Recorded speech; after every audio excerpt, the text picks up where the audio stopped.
What is information technology? দেখো, আমরা যে জিনিসগুলো ইউজ করছি, মোবাইল ফোন আমরা সবাই ইউজ করছি, তো সেটা কি আমাদের পক্ষে একদম এসেন্সিয়াল? সেটা কি ছাড়া কি আমাদের জীবন চলবে না? এটা কিন্তু নয়। দেখো, আমাদের শরীরটাও একটা যন্ত্র।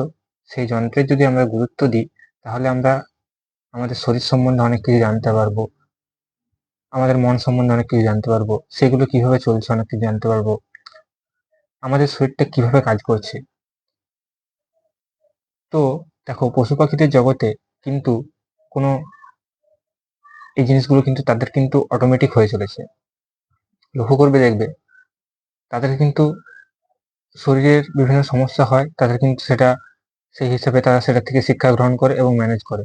কিন্তু মানুষের ক্ষেত্রে আমরা কি করি, যদি আমাদের কোনো শরীর খারাপ হয়, তখন আমরা কিন্তু সেই জিনিসটা থেকে শিক্ষা নেওয়া, সেই জিনিসগুলোকে কি ভুল হলো সেগুলোকে রিপিট না করা, যাতে সেই রোগটার পুনরাবৃত্তি না হয়, এগুলোকে ধ্যান দেওয়ার ব্যাপারটা আমরা কিন্তু ভুলতে বসেছি। তার পরিবর্তে কি হয়েছে, আমরা অন্যের উপর ভরসা করতে শিখে গেছি, ডাক্তারের কাছে যাচ্ছি, এ করছি। হ্যাঁ, সেগুলোর একটা নির্দিষ্ট গুরুত্ব আছে, কিন্তু আমাদের শরীর মনের গুরুত্বটাও কিন্তু বোঝা তার সঙ্গে জরুরি। এই যে জিনিসগুলোকে আমরা কমপ্লেক্স বলছি, সেই কমপ্লেক্সিটিটা যেগুলো আমাদের তৈরি বলতে পারো, যে এই যে মোবাইল টেকনোলজি ইউজ করছি, এখন আমি তোমার সাথে এই মোবাইলের থ্রু দিয়ে কথা বলছি, নেটওয়ার্কের মাধ্যমে কথা বলছি একজনের সাথে আরেকজন অনেক দূরে। যদি এই টেকনোলজি না থাকে, তখন একজনের সাথে আরেকজনের সাথে কথা বলার জন্য তাকে সামনাসামনি উপস্থিত হতে হবে, এবং তখন যে আদান প্রদানটা হবে সেটার একটা গুরুত্ব আছে। কিন্তু সেই আদান প্রদানটা যখন এই দূরের থেকে হচ্ছে, যে মানুষটাকে আমি চিনি না জানি না তার সঙ্গে যখন কথাবার্তা হচ্ছে, সেই আদান প্রদানটার গুরুত্ব কতটুকু, সেটার লিমিটেশন কতটুকু, সেইগুলো জানা এবং বোঝাটা কিন্তু জরুরি। তাহলে এই যে আমাদের যে মানসিক চাপ তৈরি হয়, কারণ কি, এই যে এই ব্যাপারটা কিন্তু তুমি দেখবে আমাদের তৈরি জিনিসের মধ্য থেকে কিন্তু আমরা চাপে পড়ে যাচ্ছি।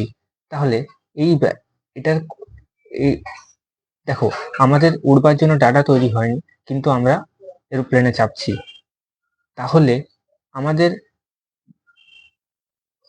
চলাফেরার জন্য আমাদের হাত পা তৈরি হয়েছে, সেগুলোর ব্যবহার লিমিট করে দিয়ে আমরা কি করছি, গাড়ি ঘোড়ায় চলছি। তাহলে গাড়ি ঘোড়ার যে স্পিডটা, সেটার সঙ্গে কিন্তু আমাদের শরীর অভ্যস্ত নয়। তাহলে এই জিনিসটা আমাদেরকে বোঝা দরকার, যে আমাদের গাড়ি ঘোড়া যখন আমরা ইউজ করছি, সেটা আমরা কতটা ইউজ করব, কিভাবে ইউজ করব, সেটা বুঝলে তবেই কিন্তু আমাদের এই জগৎটা, যেটা আমাদের শরীর মনের জগৎ এবং আশেপাশের জগৎ, পরিবেশের জগৎ, সেই জগৎটার সঙ্গে আমাদের তৈরি জিনিসগুলো কিভাবে খাপ খাইয়ে নিচ্ছে এবং কতটা সেগুলো জরুরি, সেই জিনিসটা সাম্যতাটা কতটা হলে আমাদের ঠিকঠাকভাবে আমরা এগিয়ে যেতে পারবো, সেই জিনিসগুলো যাতে আমাদের শরীর মনে চাপ সৃষ্টি না হয়, এই জিনিসগুলো কিন্তু বোঝা জরুরি।